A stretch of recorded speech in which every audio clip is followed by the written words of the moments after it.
The Haymarket Riot of 1886 occurred on May 1st in Chicago, Illinois. It was one of the most violent incidents of labor unrest in history. The initial cause for the riot was partially prompted by the labor union, the Knights of Labor, some of whom supported militant acting in the labor movement.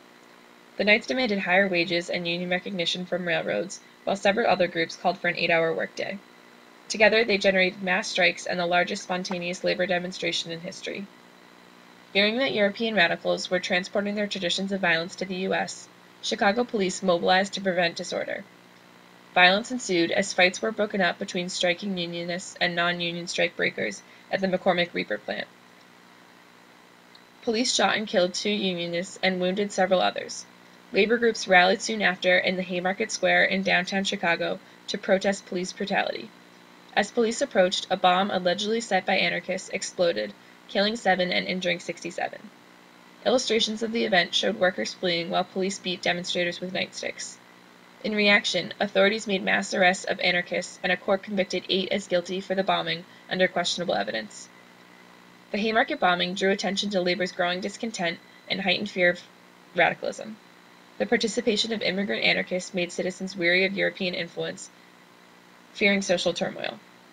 These anti-immigrant feelings would be heightened as World War I approached and fear of the Bolshevik Revolution spread. Although the Haymarket Riot was prior to the First Red Scare, it may have spurred American acceptance for events such as the Smith Act, the return of the KKK, and the Palmer Raids. Paranoia was aroused by this riot, as it demonstrated the influence of foreign revolutionaries within the states.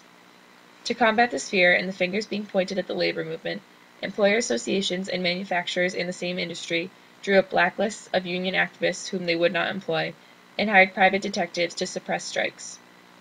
Despite these restrictions, membership to unions grew as the influential American Federation of Labor was formed within the same year. Led by Samuel Gompers, a pragmatic and opportunistic immigrant, the AFL avoided the Knights and anarchist idealism to press for concrete goals which were better received by legislators.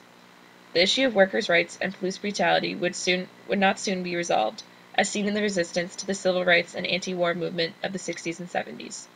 The Haymarket Riot was remembered for its shocking violence and influence on American union workers, as well as anarchists.